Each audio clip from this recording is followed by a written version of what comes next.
Hi friends, നമ്മുടെ ഇന്നത്തെ video എന്ന് പറയുന്നത് നമ്മുടെ വാവയ്ക്ക് കണ്ണും പുരുകവും എഴുതി കൊടുക്കുന്നത് എങ്ങനെയെന്നാണ്.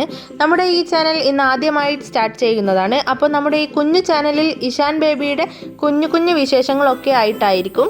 അപ്പോൾ നമ്മുടെ വീഡിയോ ഇഷ്ടപ്പെടുവാണെങ്കിൽ നമ്മുടെ ഈ കുഞ്ഞു ചാനൽ ഇപ്പോൾ തന്നെ പോയി ഒന്ന് സബ്സ്ക്രൈബ് ചെയ്യുക. അതുപോലെ തന്നെ തൊട്ടടുത്തുള്ള ബെൽ ബട്ടൺ ഒന്ന് പ്രസ് ചെയ്ത് ഓൾ എന്ന ബട്ടൺ കൂടി ഒന്ന് സെലക്ട് ചെയ്ത് വെക്കുക. അപ്പോൾ നമ്മളിവിടെ യൂസ് ചെയ്യുന്നത് വീട്ടിൽ തന്നെ ഉണ്ടാക്കിയ കൺമഷിയാണ്. നമ്മളിവിടെ കൺമഷി എങ്ങനെയാണ് യൂസ് ചെയ്യുന്നത് എന്നാൽ, നമുക്കിവിടെ പൊടി പോലുള്ള കൺമഷിയാണ് കിട്ടിയിരിക്കുന്നത്. അതിൽ നമ്മൾ കുറച്ച് നല്ലെണ്ണ യൂസ് ചെയ്ത് മിക്സ് ചെയ്ത് വേണം യൂസ് ചെയ്യാൻ വേണ്ടിയിട്ട്. അതിനുവേണ്ടി നമ്മൾ ബഡ്സാണ് യൂസ് ചെയ്യുന്നത്. ബഡ്സ് വെച്ച് നമ്മൾ എങ്ങനെയാണ് പുരുകം വരക്കുന്നതെന്ന് നമുക്ക് കാണാം. ബഡ്സ് വെച്ചിട്ട് നമ്മൾ തിന്നായിട്ട് വേണം വരച്ചു കൊടുക്കാൻ.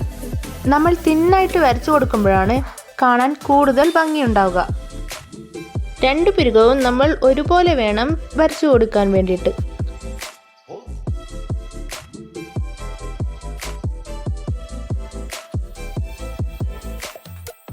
അതുപോലെ നമ്മൾ ബഡ്സ് കൊണ്ട് തന്നെയാണ് നമ്മൾ പൊട്ടും വെച്ചു കൊടുക്കുന്നത്.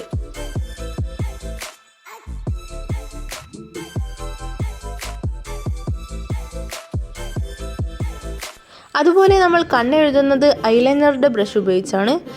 ഉപയോഗിച്ച് കഴിഞ്ഞാൽ ഐലൈനർ ബ്രഷ് നന്നായി കഴുകി വൃത്തിയാക്കിയതിനു ശേഷമാണ് ഞാനിവിടെ യൂസ് ചെയ്തിരിക്കുന്നത്.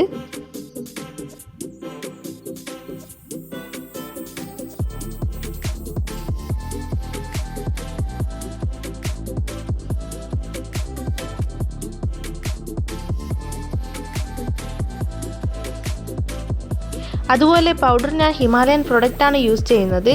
എന്നാലും ഞാൻ ബേബിക്ക് വളരെ കുറച്ച് മാത്രമേ പൗഡർ യൂസ് ചെയ്യാറുള്ളൂ.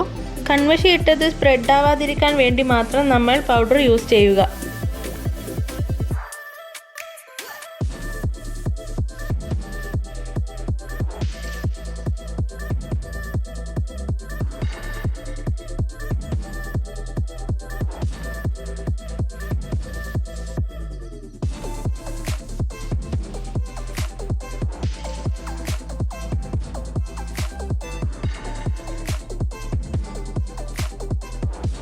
അപ്പോൾ നമ്മുടെ ഇഷാൻ ബേബിയുടെ ഈ കുഞ്ഞു വീഡിയോ എല്ലാവർക്കും ഇഷ്ടമായെന്ന് വിചാരിക്കുന്നു. ഇഷ്ടമായെങ്കിൽ തീർച്ചയായും ലൈക്ക് ചെയ്ത് സപ്പോർട്ട് ചെയ്യുക. അപ്പോൾ ഇതുപോലെ കുഞ്ഞു വീഡിയോ ആയിട്ട് നമ്മൾ വീണ്ടും വരുന്നതായിരിക്കും. അതുവരെ ടാറ്റ, ബൈ ബൈ.